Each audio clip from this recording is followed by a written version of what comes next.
For today's video ay samahan nyo kong umuwi sa aming province at yan ay papunta na ako sa airport.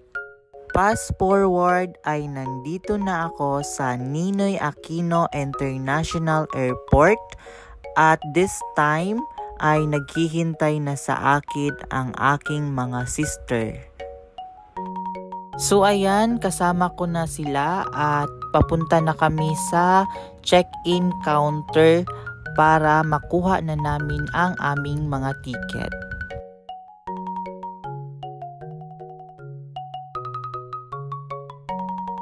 Sa wakas, nakuha ko na ang aming mga ticket at papunta na rin kami sa mismong airplane na aming sasakyan papuntang Tacloban. At yan, papasok na kami sa loob ng airplane.